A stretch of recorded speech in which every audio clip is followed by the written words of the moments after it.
how do you think Newcastle approach it? I think they'll try and approach it.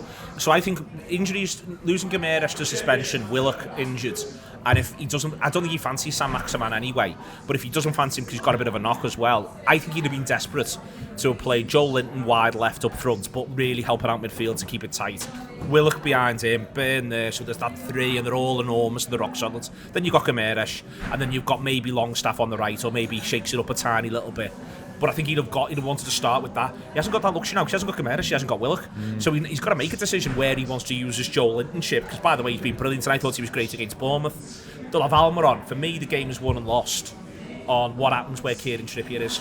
Because if we play Nunez that side, Trippier's got a massive decision to make as to how high he wants to push, how creative he wants to be. And then for us, Nunez has got a big decision about how much he wants to cheat. So if Trippier goes and Nunez says, that's all right, lads, you go there, I'll go halfway, all of a sudden we win the ball back, and it's the easiest pass in the world. Well, that's why I was asking. And that for me is, I think that's the game. For me, the game's won and lost. Trippier versus Nunez.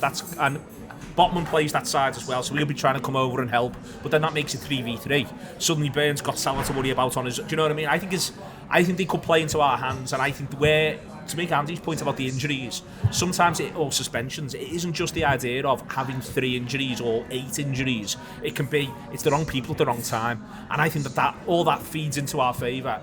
That said, if we concede first, I think we'll find it dead hard. Why I was asking was because I think they probably deal in a draw. I think if you said to Howe now, do you want to draw? He'd go, yeah, let's shake in the draw and let's have it. But what I was thinking, because I want more counter-attacks from Liverpool from corners. I want Darwin Nunez galloping up the left wing. Yeah. I want Salah doing Salah things in the way that we saw against Everton. I want all of that. And so that's if it's a Newcastle side that fancy themselves a little bit and it's 5:30 and the crowd get up. That's Andy's point about the crowd could work against them. I think we've got to be brave and let them have the ball a little bit and almost go, well, you just can't just sit in and be a block and do all that stuff. You've got the ball, you're at home, your crowds are up here. Come on. YouTube. Press the button, become a member of the Anfield Wrap from the heart of the city of Liverpool. The best way to enjoy all your Liverpool-based videos, everything you need, every single day. It is the Anfield Wrap.